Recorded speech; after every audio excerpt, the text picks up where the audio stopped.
दोस्तों नमस्कार, मैं हूं संजीत कुमार और आपने देखना शुरू कर दिया बिहार टीचर न्यूज।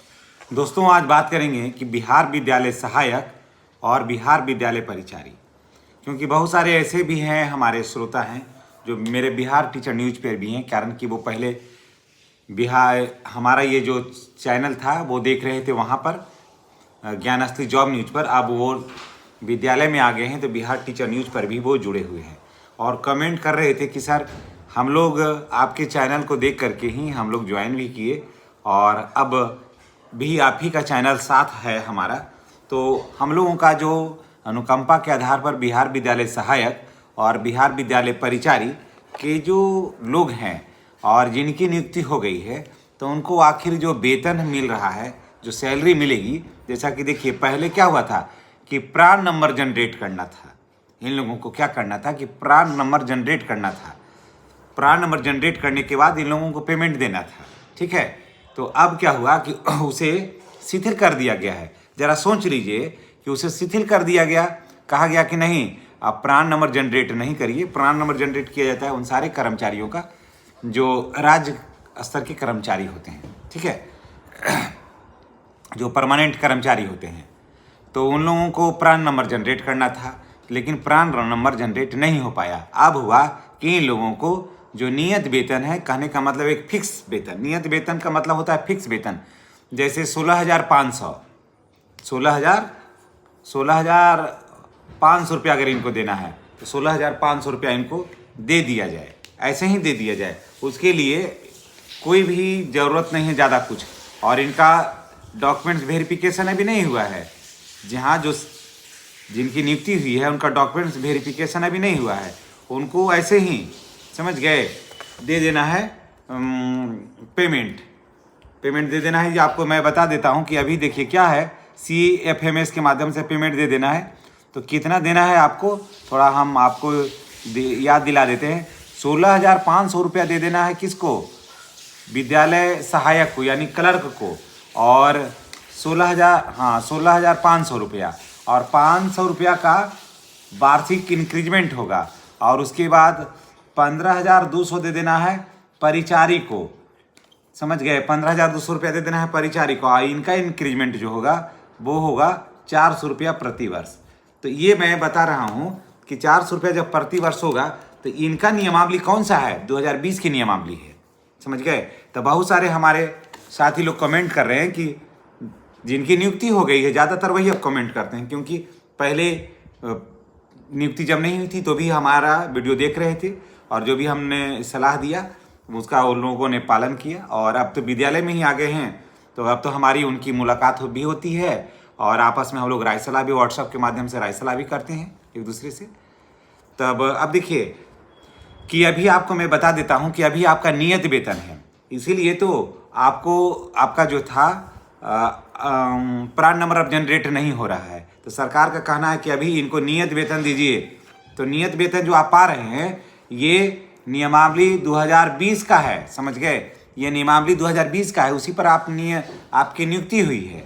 और जब नियमावली 2026 बन के आएगा तो फिर आपका प्राण नंबर जनरेट होगा, फिर HRMS वगैरह भी पोर्टल लोड होगा, वहीं पर आपकी छुट्टी भी दर्शाई जाएगी, वहाँ आपका ट्रांसफ़र भी होगा। तो ये सारी बातें वहाँ पर चल करके होगा।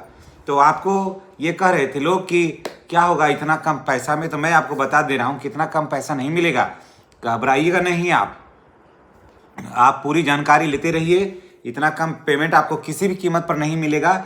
आपको मैं बता दे रहा हूँ कि जुलाई का आप याद रखिए मेरी बात, मैं जो कह रहा हूँ मैं बिल्कुल विभागीय बात कर रहा हूँ, क्योंकि ऑलरेडी मैं ऑफिस उसी के टच में हम लोग रहते हैं। लगभग 6 लाख जो शिक्षक हैं और DO ऑफिस में हम लोगों का आना जाना एक तरह लगा हुआ रहता है। तो कल भी मैं DO ऑफिस कुछ और भी काम से मैं गया था, तो वहाँ फिर मैंने इस पर चर्चा किया तो कहा गया कि 8वें वेतन में 40,000 से कम वेतन मिलने का कोई बात ही नहीं है, और नियत वेतन पर अब नियुक्ति ही नहीं होती है। और ये लोग जो हैं बिहार विद्यालय सहायक और बिहार विद्यालय परिचारी, ये ऑलरेडी मेरी बात को आप समझ लीजिए, ये ऑलरेडी सरकारी कर्मचारी हैं, ऑलरेडी ये जो हैं वो राजकर्मी हैं। तो राजकर्मी को नियत वेतन पर बहाली नहीं होती है, समझ रहे मेरी बात। आप राजकर्मी हैं और राजकर्मी को नियत वेतन पर बहाली नहीं होती है। आप कोनो अनुकंपा पर हैं तो इसका माने नहीं सोचिएगा कि अनुबंध पर है। आपका अनुबंध पर बहाली नहीं है, आप एक राज्यकर्मी हैं और आपको अपने राज्य के किसी भी जिले में आपका ट्रांसफ़र हो सकता है, ट्रांसफ़र आप ले सकते हैं, आपको छूट है। लेकिन दोस्तों अभी क्या है ना कि अभी आप प्रोबेशन पीरियड में हैं। प्रोबेशन पीरियड क्या होता है कि 1 वर्ष तक इसमें देख लेंगे कि कितना, अभी तो नियमावली ही नहीं आया है कि एक से किसी में 1 वर्ष, किसी में 2 वर्ष प्रोबेशन पीरियड में होता है। यानी कि जो नियमावली के तहत आपकी नियुक्ति हुई है उसी को पालन करना है, उसी को फॉलो करना है। अभी न आपका अभी वेतन में वृद्धि होगा और न आपका ट्रांसफ़र होगा, जहाँ है वहाँ पर अभी आपको रहना होगा। तो आप रहिए, अभी आप रहिए, वेतन का लालच में मत रहिए और ये नहीं कहीं सोचिए कि कम वेतन है तो चलो छोड़ के चलते।